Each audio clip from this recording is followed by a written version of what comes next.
Good morning. Morning, Denthew. How are you guys doing? Very good. I really do love this type of weather.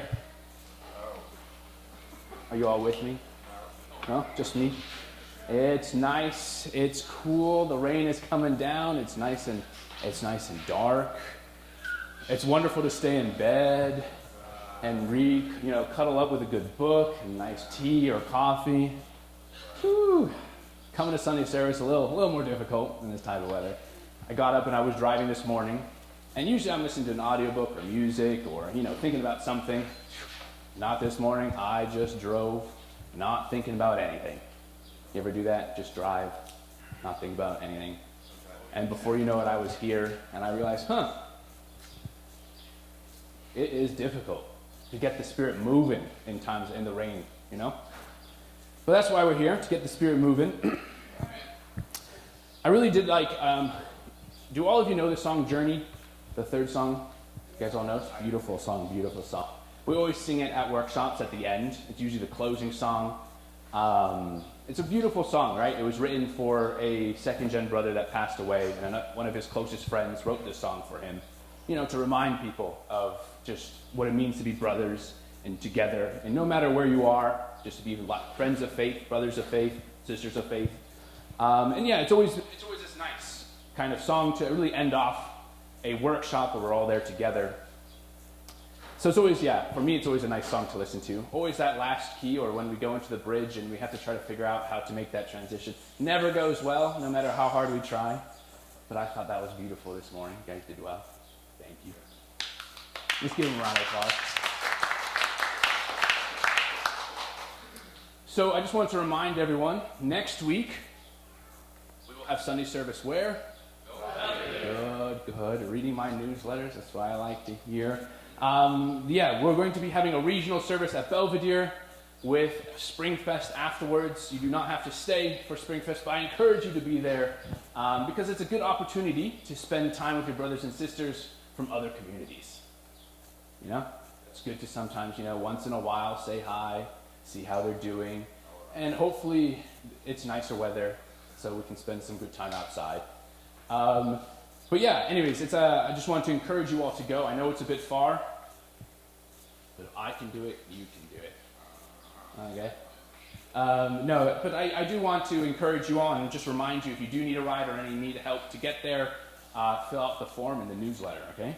Right now there's just one person that's done it, which makes it really easy on me, but I want to make sure that you all can make it. So just then we're not meeting here next week. I don't know, make that clear. Sorry, that was the point. All right, it's just at Belvedere. Okay? I know you might miss me. I'll still be there. It'll be okay.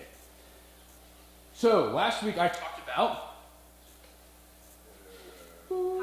habits. I was at home. Oh my goodness, guys, come on. Setting good habits, right? Right?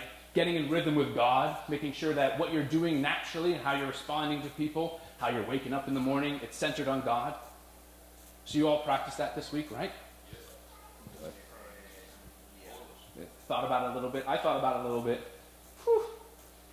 Then it got a little bit more difficult, and I forgot about it.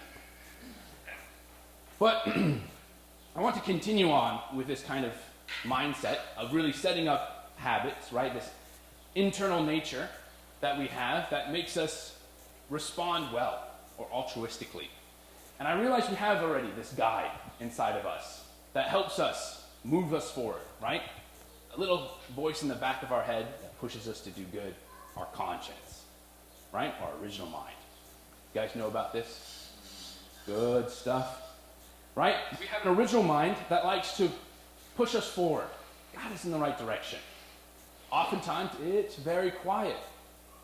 Right? Oftentimes, our physical desires, they're a lot louder. Right? They shout. And our conscience is oftentimes a very small whisper. But the reason why we build these good habits and make sure that we're living in a great place is for that relationship with our conscience to become stronger. So when we get nudged in this way or that way, it's clearer. We see where it's trying to lead us. Because we are people of emotions first. Right? We are people that feel first. Before standard, before rules, before right and wrong, we go off of feelings.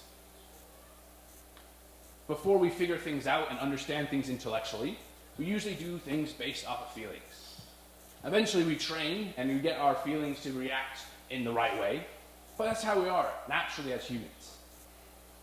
And so that's why it's so important that we have this relationship with our conscience, our original mind, that pushes us to do things in the right direction. Do you understand what I'm saying?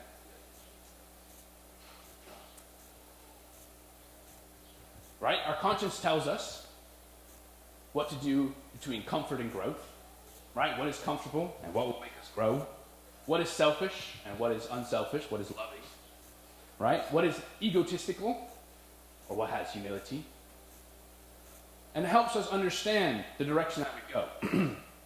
In the Chunsamgyang, it says, God has given you your conscience as your guide. In accomplishing this objective, your conscience knows everything about you. Ooh, everything. It has complete knowledge of every action and step you take. It even knows your thoughts. Your conscience knows everything about you before your teacher or pastor knows. Even before me, your conscience knows. It knows before your parents know. It knows them even better than God knows.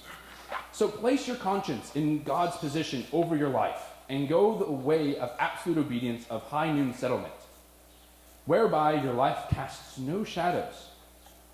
Then it is certain that your mind and body will resonate and perfect a harmonious unity.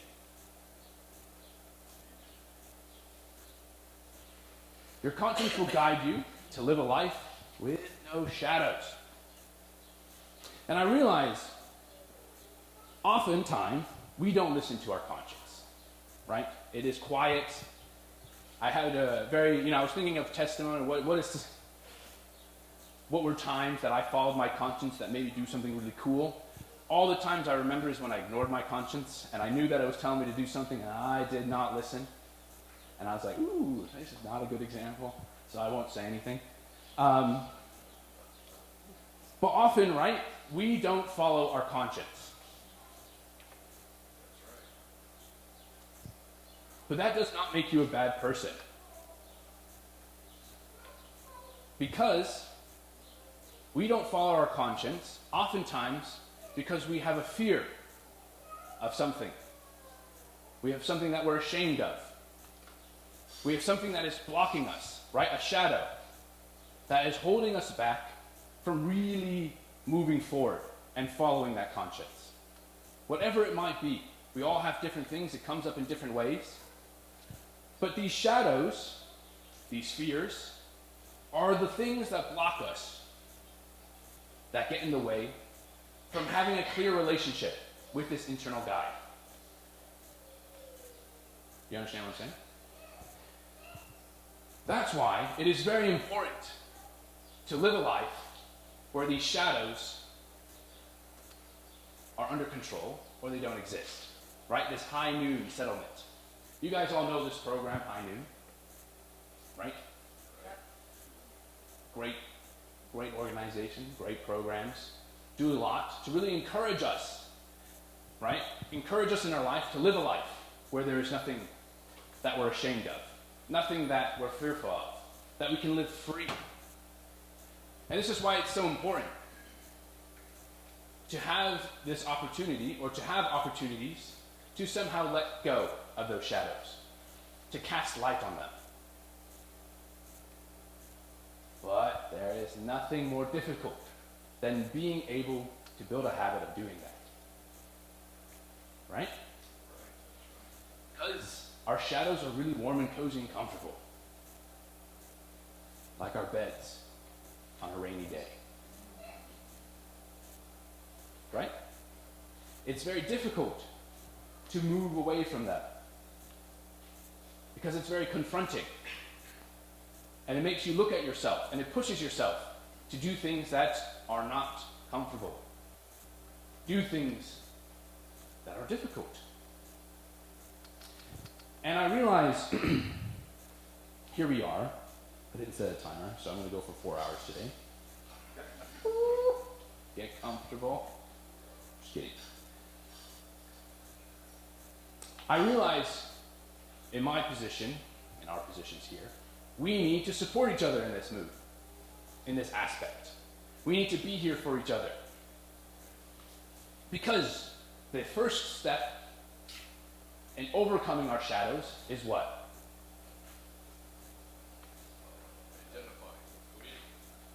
Communicate. Identifying, right? First being honest with yourself, communicating to yourself, ooh, I got this problem.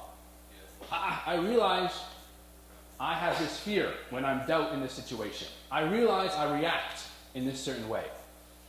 And then when you realize that to yourself, the next step is telling someone else. Because once it's out there, then God can work. But if we keep it inside, then we stay with those shadows. And it's difficult to let go of them by ourselves. I think especially for guys, this is something that is unnatural for us. Sharing, ooh, we don't like to do that because we're cool and macho. And we can deal with it ourselves. And maybe for a time we can. We can force it, especially if our will is strong. But eventually it breaks us down. And it is so important for us to actually have opportunities to share. Sometimes it's with a central figure, and it's good to do it this way. But it's also good to do it with people that are friends of faith, your brothers and sisters. Right? The people that are there supporting you and going on this journey with you. And so, something that I've been working on, and something that we're going to reestablish, is we're going to reestablish small groups. Hopefully in June. I put it out here, so now it's in June. You gotta hold me accountable, make sure it happens in June. Right? Small groups. Places for us to come together and talk about the things that we're going through. Our shadows. Talk about what we're scared of. The things holding us back and making our relationship with our conscience, our internal guide, our original mind, fuzzy.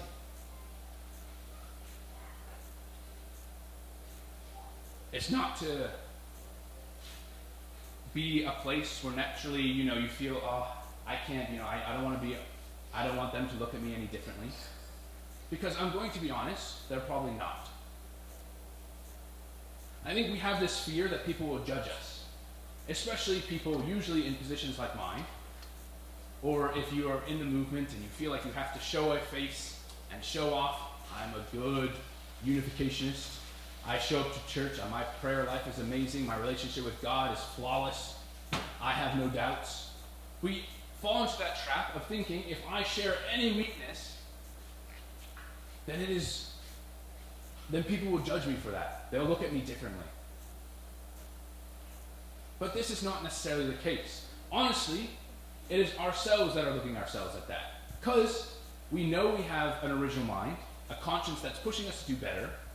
And when we ignore that guidance, it's our own shame, our own judgment that usually says, oh, I'm not living up to that guidance. I'm not living up to that standard I know I should be. You know what I'm saying? And oftentimes this is subconscious. I think for many second gen, this was subconscious. We were told, we're perfect. We're out of God's lineage.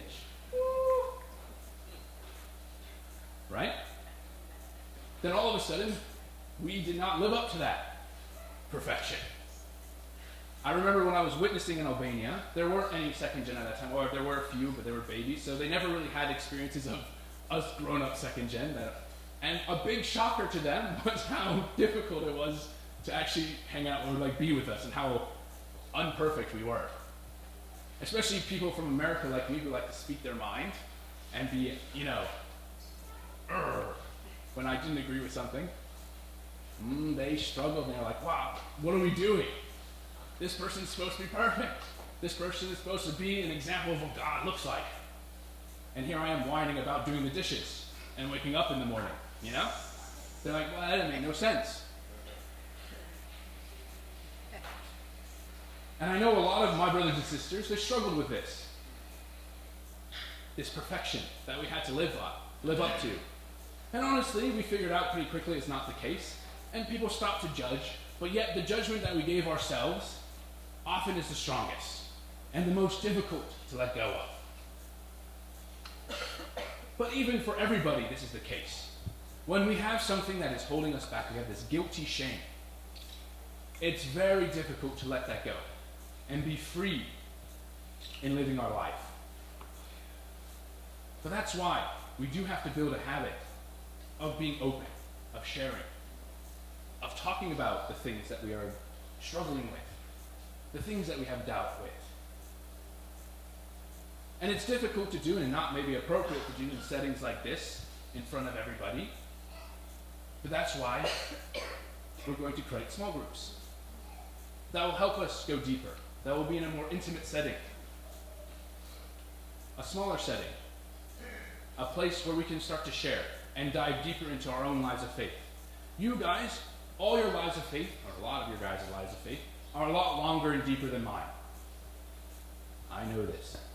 You know this. We all know this. But no matter where we're at in our journey of faith, we still have more to go. We have more to grow. We have more to develop, more to go deeper in. And I realized my job is to make sure I create the environment that you guys can do that. It's not about necessarily just having people show up on Sundays. It's great. I encourage you all to do it. But what I really care about is you realizing your potential and building this relationship with God. Something that is alive, that's free, that fills you up. So even when you wake up on a cold, rainy morning, you feel good, you're inspired, you have a smile on your face because you feel the love of God, the joy of it. That's our goal. We need to feel that, this standard. And we're here to support each other in this because it's difficult. Mother said, "The conscience does not need a teacher." If we had gone the original way of the conscience, we would have clearly known the course to follow in life. It would have taught us and guided us to return to God's bosom. Before your conscience knows everything about your life, when you go to the spirit world, you will discover that there is a complete record there of everything you did on earth. That's a bit spooky. This strategy of religion works to fulfill the original mission of the conscience, so our original conscience can work to convert us into unblemished, true sons and daughters of God. All religions know that this is the goal. The ones that are good religions, know that this is the goal. To push us to become people that have this relationship with God. Because the better and better our heart can grow, the more we get pushed by our conscience to go in the right direction, then the more successful and the more exciting the spirit world will be. The more love we will feel.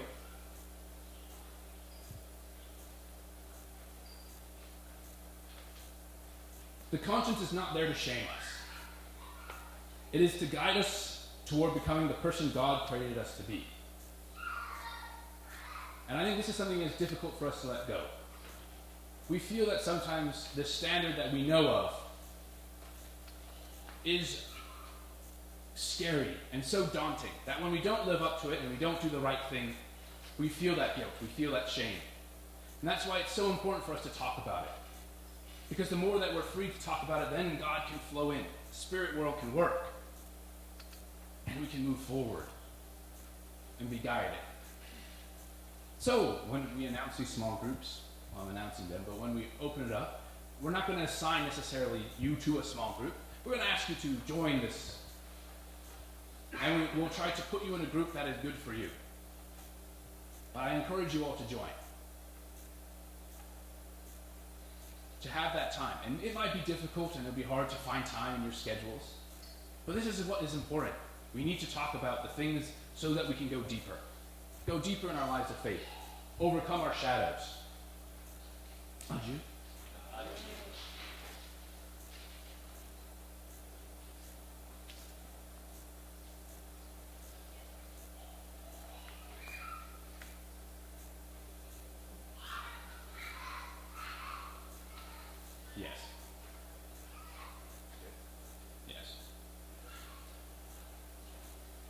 This, I really feel, is the direction that Mother is pushing us to do.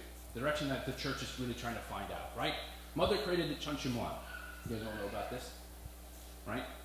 Not to necessarily pray every day from 10 to 1 as a condition, but to be a place that you can always go to share, to talk, to pray, to reflect, to go deeper and try to reconnect. Because she knows how difficult sometimes our movement is to know which direction to go. I've been struggling with this for a while, right? A lot of things are happening. And we don't agree, or we agree, with a lot of things. And this often can get in the way of building a relationship with God, with your parents, deepening your faith, deepening your heart. Right? I think we've all had an experience like this, where we have someone did something, and it was not cool. And it was difficult for us. And it got in the way. And Mother knows this. Right? She knows that not everyone is necessarily guiding everyone properly. And that's why it's so important to build a place, build yourself, to be in a position where you can guide yourself in many ways. To follow your conscience. And of course, there's beauty in offering and talking to your central figure and being guided. But we need to know and be clear inside of ourselves that we're being guided in the right way, in the right direction. You understand? Yes. To make this clear, I'm going to be sensitive. Before you know, you all do your own thing. It's not going to be helpful. But in a sense, it's important for us to know and take responsibility of ourselves to really strengthen this relationship with our conscience, so that we know how to internally guide ourselves. And of course, there will be roadblocks and things that we cannot overcome by ourselves, and that's why we're here together. But we need to strengthen that relationship. So when a lot of things happen and there's turmoil all around us, that we don't get controlled by that doubt. And we know the direction that we can go in, because we are clear. Because to be honest, there might be a time where I will say something wrong, or I will make a mistake, or who knows how long I'll be here. Whatever that might be, that doesn't affect you. You can continue moving forward. Do you understand? Yes. It's important. No matter, it's nice to have people to follow, to guide, to make sure that we're doing things correctly, to assure us, and that's okay. But it's also important that we take responsibility. No matter what happens around us, our life of faith continues moving forward. We continue to do the right thing, and we continue to grow and deepen our faith, our heart. So that when we do eventually pass away, the spirit world is a beautiful place. And our love is big, and we can feel a lot of it. Yeah? I had to say that.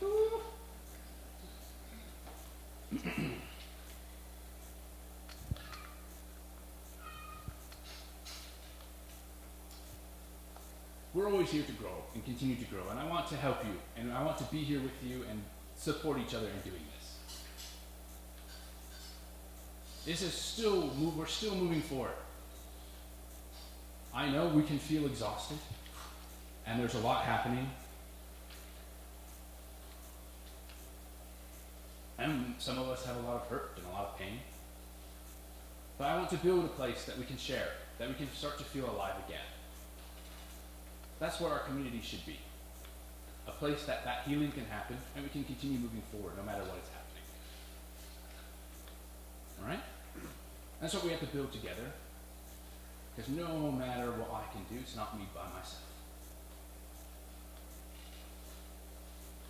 And so, there will be times where I will challenge you, try to push you forward. Because I don't want necessarily you just to show up every Sunday out of habit and do nothing throughout the week. This does not help. It's beautiful and it's great, but I want your relationship with God to continue to deepen no matter where you're at with it. It can always go deeper and always can become more beautiful. your relationship with your conscience to be as clear, so that you're always guided in that right direction. And whenever you're faced in different situations, you can follow it. I told you yesterday about, being guided by God to go to that church in the morning. Remember this? Told you the story, and then I didn't do it. I was stopping at my coffee. I went in this morning. Not a single young person was there, and I left right away. But I'm getting better. Yeah. But yeah, I felt it was a good first step. And because I felt, I should do it this time. So I walked in. But yeah, they're very similar to how our church looks like. But honestly, we got a little more live there. Where's that? Just saying. But yeah. Follow our conscience and make it as clear as possible so that we know where it's guiding us. Jude? All right, please join me in prayer. Dearest, most beloved Heavenly Parents, thank you for this beautiful morning that we can be here on this Sunday, where we can be here as brothers and sisters. And I'm so grateful for all of these brothers and sisters that came, even in the rain. They decided to show up and be guided, to be here and really figure out how to continue to grow their relationship with you. And I know it's difficult, and we have a lot of things that make us feel that we're not living up to that standard that you set up for us. It's one of that difficulties of taking responsibility and knowing that we have to become better people, that we have to grow, that we have to become people that takes care of others, that serves others, that loves others. And we know it's very difficult to continue to move forward in that direction. And that we have so many things that we feel inadequate, that we are not living up to that standard of ours that you have set for us. But that standard can't change.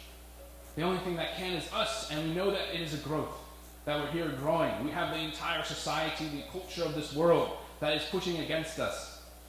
And that's why we build these pockets, these communities, that we can support each other, that we can share about the shame, the things that were holding us back, the guilt, the times that we messed up, the times that we weren't able to really be successful. And I hope that we can create those environments here so that each and every one of these beautiful people, the ones that aren't here, can continue to grow in their relationship with you, to deepen their relationship with you as they grow their hearts and develop. So thank you for this opportunity. And I pray this in all of our names here in attendance to Holy Mother Han, Denthew, Yaz, and their essential couple, Jude. Thank you guys.